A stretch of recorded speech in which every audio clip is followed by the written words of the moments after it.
Hola chicos, vamos a iniciar una nueva cápsula grabada en este recorrido por la historia de Chile del siglo XIX, aún no pasamos al siglo XX, y nos vamos a enfocar hoy día en lo que es la economía del salitre. ¿Ya? Les voy a compartir pantalla para ver el material de PPT que les he preparado. ¿Ya? La economía o era del salitre. ¿Ok? El objetivo de aprendizaje de esta clase es que podamos caracterizar los principales aspectos que definieron el periodo de riqueza aportada por la explotación del salitre, considerando la expansión económica y el inicio de la cuestión social. ¿Ya? Chiquillos, reactivemos un poco los conocimientos que adquirimos en la clase anterior. ¿Ya? Acuérdense que nosotros en las dos últimas sesiones analizamos la consolidación o conformación del territorio nacional a lo largo del siglo XIX mediante distintos procesos. Y uno de esos procesos, precisamente, era la forma en cómo se consolidaba el territorio del norte de Chile tras la Guerra del Pacífico, que se había desarrollado mayoritariamente por las riquezas salitreras que allí se explotaban. Ya había sido uno de los motivos principales y que se sumaba también a la poca claridad que había en la frontera entre ambos países, más que Bolivia no había respetado el último tratado de límites en torno a no subir los impuestos a las oficinas salitreras de capitales chilenos que había en ese lugar. ¿Ya? Por tanto, es en ese contexto temporal y espacial en el cual nosotros nos vamos a desenvolver. ¿Ya? Chile ha consolidado la frontera norte y de ahí en adelante comienza esta era del salitre que se va a mantener vigente aproximadamente hasta 1930. De hecho, lo primero es ubicarnos espacial y temporalmente. Acá hay un mapa donde están principalmente las oficinas salitreras que en el sector de lo que es Antofagasta, ¿ya? Iquique, y lo que es el sector de las guaneras que están en lo que hoy día es nuestra primera región. ¿Ya? La explotación del salitre comenzó en la segunda mitad del siglo XIX, pero se transformó en una actividad económica vital para Chile luego de la Guerra del Pacífico, que se desarrolla entre 1879 a 1883, cuando se configuró la frontera norte. Les recuerdo, chiquillos, que los acuerdos posteriores que se firman al fin de la guerra van a ser consolidados desde el punto de vista de los límites en el siglo XX. En 1904 el Tratado de Paz, Amistad y Comercio con Bolivia, y en 1929 el Tratado de Lima, con lo cual se configura ese hito tripartito, ¿ya? Ese punto imaginario que divide a tres países, que está en los 17 grados 29 minutos, que fija el límite entre Perú y Bolivia. ¿Ya? Por tanto, esa limitación de frontera se va a desarrollar con esos tratados. Ahora, importante, como les digo, es que desde la década de 1880 hasta 1930, el salitre se transformó en el recurso natural de mayor explotación de nuestro país, ya en el recurso más importante para nuestra economía. ¿Ya? Esa es la ubicación espacial.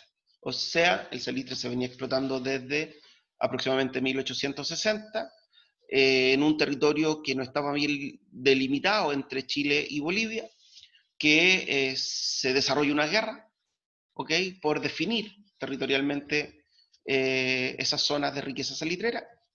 El triunfo es para Chile y desde 1880 en adelante hasta 1930 el salitre se transforma en el principal producto de exportación de nuestros recursos naturales. Acá tenemos una fotografía de Humberstone, que es una de las oficinas salitreras más importantes y que hoy día es parte del patrimonio cultural e histórico de Chile, ya el cual uno puede visitar y en el fondo interiorizarse de esta etapa histórica que está temporalizada desde finales del siglo XIX y principios del siglo XX, como lo veíamos anteriormente. Las salitreras en el fondo fueron un foco de desarrollo importantísimo.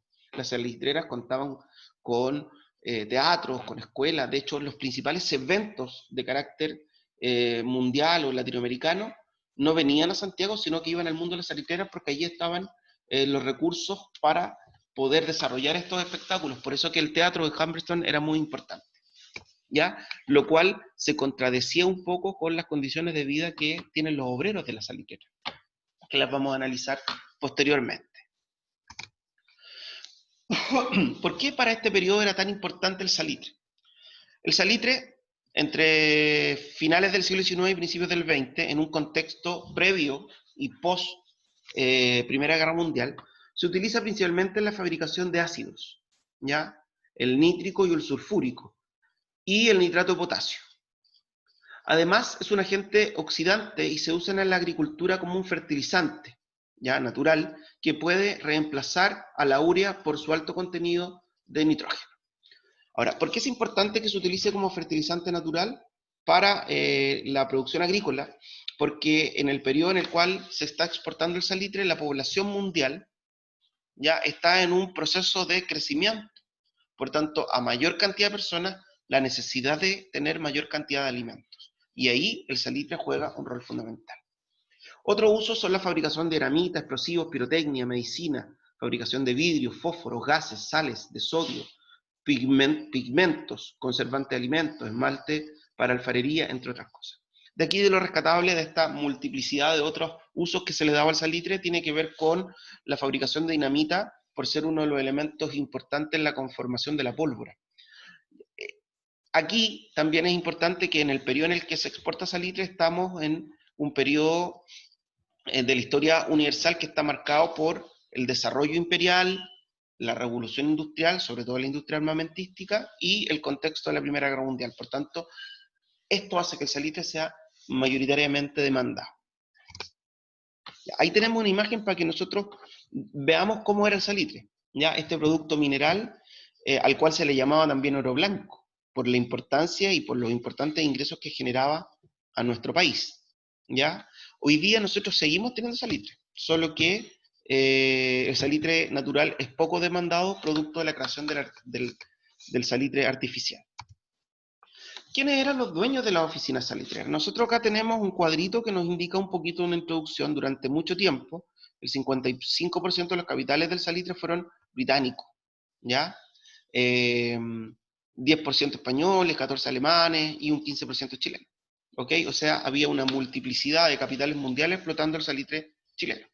Pero ¿qué información es relevante? Primero, que las salitreras siempre estuvieron en manos de empresas privadas. No hubo una empresa del Estado que explotara el salitre. El salitre no era una propiedad del Estado, sino que eran propietarios privados los que sacaban, explotaban y exportaban este oro blanco. En una primera etapa, que dura hasta el inicio de la Primera Guerra Mundial, los principales dueños de las salitreras fueron compañías de capitales británicos donde destacó el empresario John Thomas North, llamado el Rey del Salitre.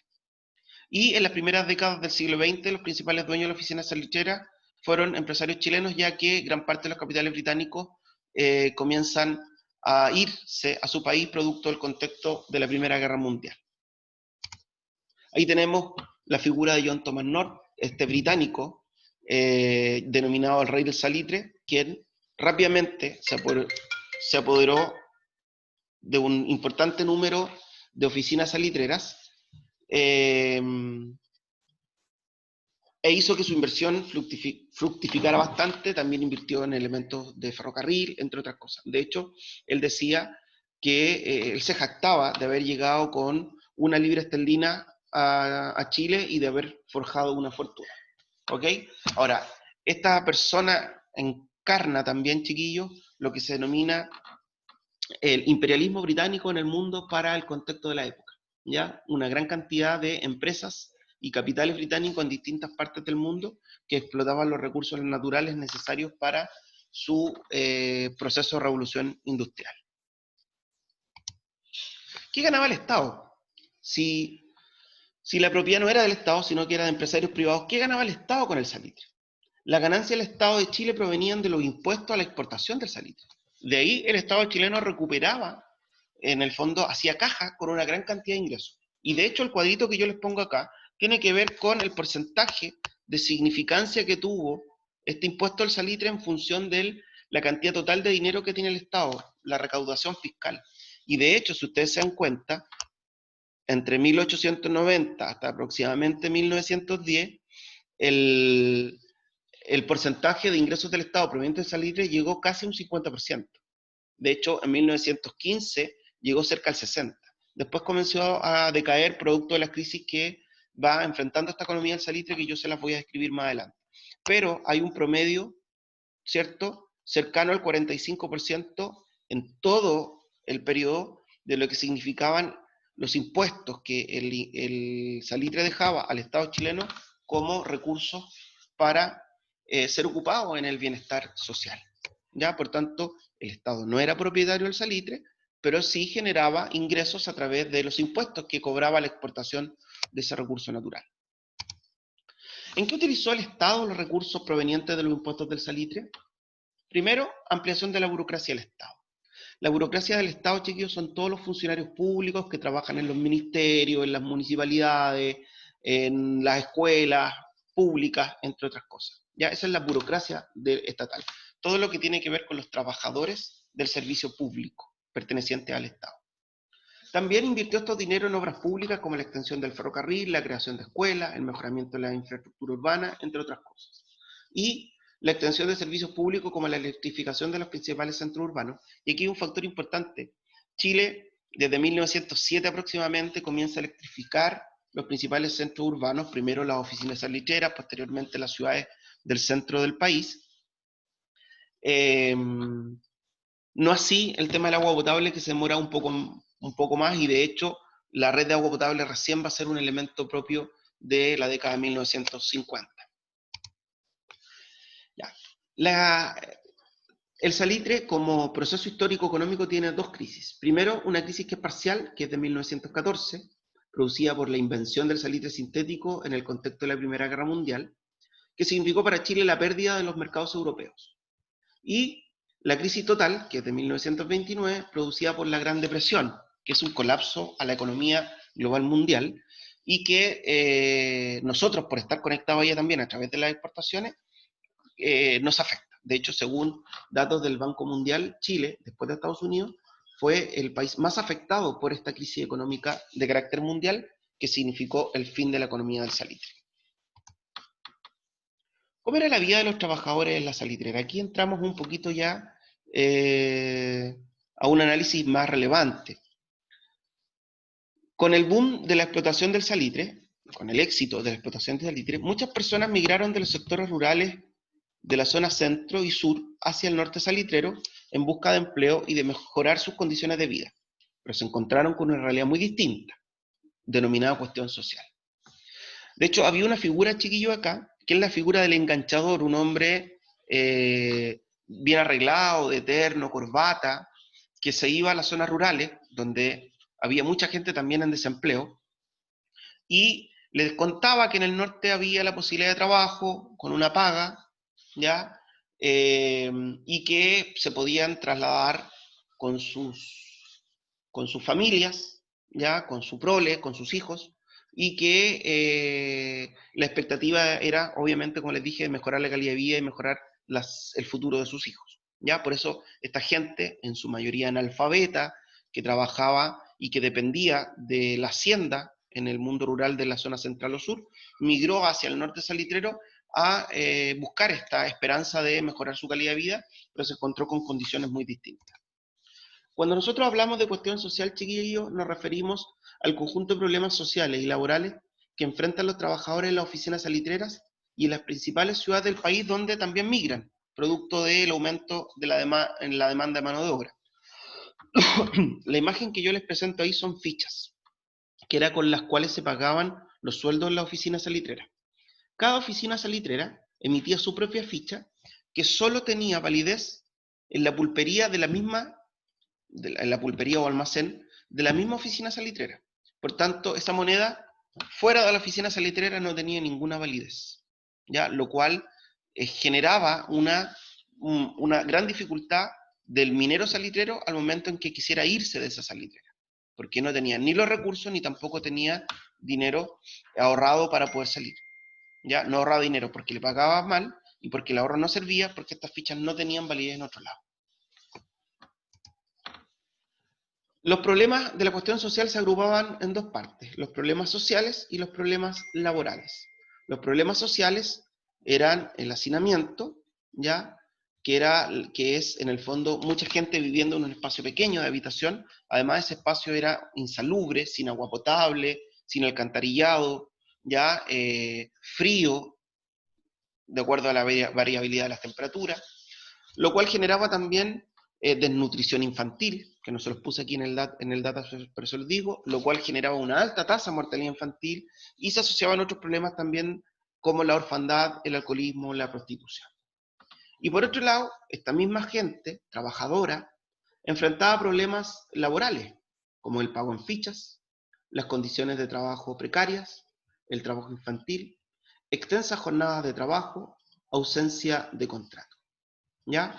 Por ende, chiquillos, todo lo que hemos visto ahora nos tiene que llevarnos a una gran pregunta.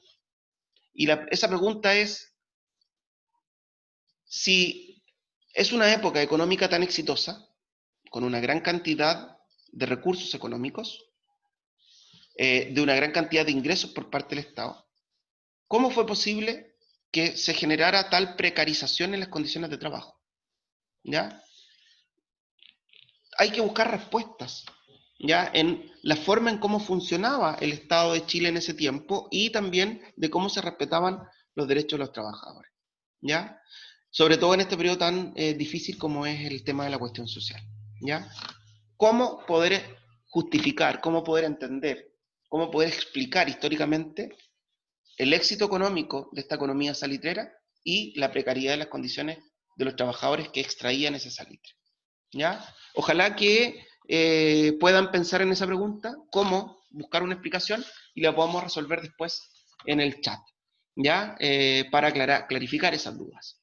Ya les dejo esa pregunta motivante, ¿cómo poder entender, cómo poder explicar este éxito de la economía salitrera y por otro lado estas malas condiciones del mundo trabajador que extraía este salitre para el beneficio de los grandes empresarios y dueños del salitre?